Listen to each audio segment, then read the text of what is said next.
and welcome to my geography project. I'm doing this in one take, so I hope it all goes smoothly. So without further ado, let's get in there. We're in Port-au-Prince. You can see on the map there, the red circle indicates like the epicenter, which is like where it all began and kind of came out. What happened? An earthquake, if you really haven't found out yet. When did it happen?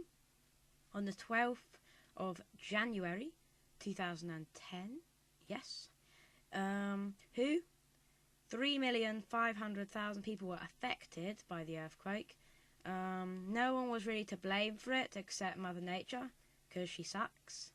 And it was so big, the earthquake, and so destructive that it became like really famous, and it was all over the news. So yeah, let's get into the news and see what it's talking about. Haiti, the poorest country in the Western Hemisphere, has been hit by a major earthquake. The epicenter of the quake was around 10 miles from the capital, Port-au-Prince. The quake measured 7 on the Richter scale, a magnitude which is capable of causing widespread and heavy damage. Eyewitnesses in the city said that buildings shook violently.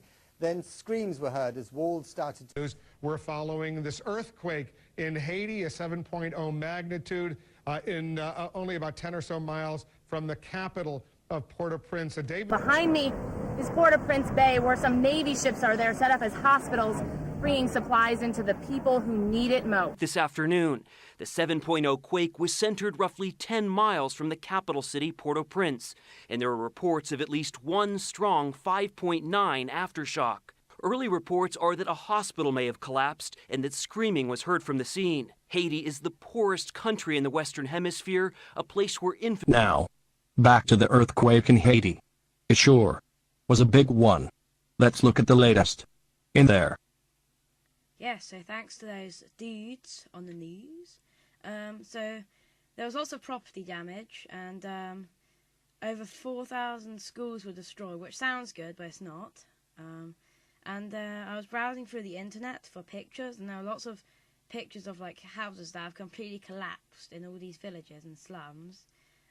Here's a picture of a church which is like almost completely like left in rubble, and some houses were like remained like half okay at least, and some have just completely destroyed, a bit like this one here. So yeah, I mean, and I was also like going through some documentaries, which you may say is like sad, but I would more call it how would say research. I found it half interesting and half depressing because people were talking about their dead families in it, and yeah, that was a bit sad. But yeah, so there was lots of like the main help came at like July. So the people of Port-au-Prince and like Haiti had to wait like a good few months for the real help to come, because it was quite hard to like get into the country and stuff and bring like a good permanent like constant supply of like supplies. And lots of people, like over 600,000 people, had to move to camps and stuff because they just didn't have enough money to go to have food and like drink, since only 1/3 of Port-au-Prince actually has access to tap water in the first place, which I found out. That's a little fact for you guys. So yes, thank you for watching. So thank you for watching, basically. I hope you enjoyed. And yeah, that's it. Bye, I guess. And hope you enjoy.